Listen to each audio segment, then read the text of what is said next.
Daniel Omar is a kid born in South Sudan. When he was 14, a bomb dropped and he lost both his arms. What would you do if you read that story in Time magazine? Mick Evelyn from Not Impossible Labs decided that he was gonna 3D print Daniel a new arm.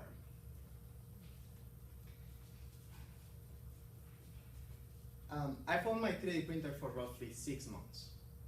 I've done about 100 models, and I've even created some of my own. And I want to talk to you about 3D printing, because it's a new and growing industry that is innovating currently in many industries, and it's also helping shape our future. So what is 3D printing?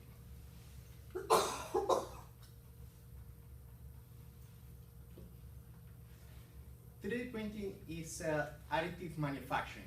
That means material is not removed like drilling or chiseling, but rather added to create a 3D texture. The way it works is there is an extruder who is gonna basically draw on a surface, usually by heating a material to a melting point, laying it on the surface, and then cooling it down. The result is a 3D model. Some of the most common materials are plastics, wood composites, metals, but with a growing industry, we're seeing now things like sugar and chocolate to create beautiful sculptures.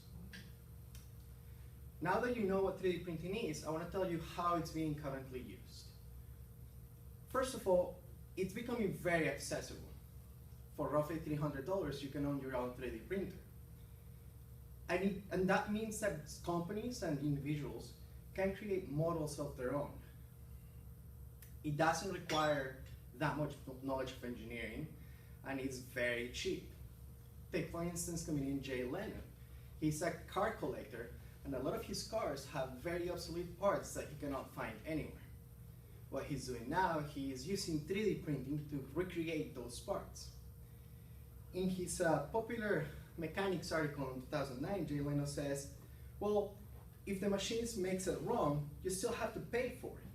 My setup lets you create the perfect part. And it's true, because once the part breaks down, you can just print it again. It's a very cost-effective technique. But that's not the only way that it's being used. Tony Hoffman for PC Magazine in 2015 reported that it's being used to restore antiquities destroyed by ISIS, recreate dinosaur bones, and even prosthetic limbs. Which brings me back to Project Daniel. This is the undertaking of Mick Evelyn.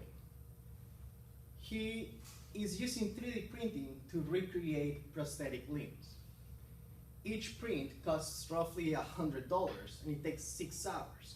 And they're not perfect, but they are functional, and they can restore some of the basic ability to those people who lost their limbs.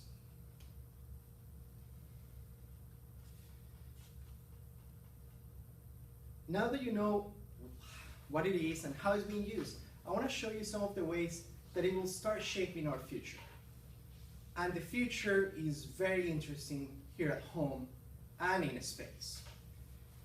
The US Navy is currently testing techniques to lay down surfaces on concrete and mud to create shelters. This is especially interesting for NASA, who's studying the soils of Mars and the Moon, where we could take supermassive printers to create structures when we go those places. Matthew Friedel, a captain of the US Marine Corps, says that the Marine Corps and Navy must be ready to capitalize on the benefits of additive manufacturing. And in the medicine field, maybe the nightmare of organ donation, it may be over. Dr. Anthony Atala is currently studying how to 3D print organs. He's already done experiments on skin and tubular structures such as blood vessels. and is currently looking at techniques to 3D print solid organs, such as liver or the heart. The big issue right now is that those require blood flow, and they're not usable right now. So they've never been implanted on a human.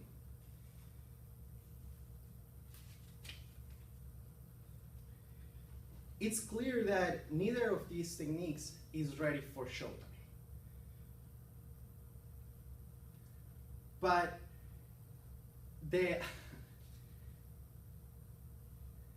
we know that knowing how it works and knowing how it's being applied right now is going to help us shape that future that we want.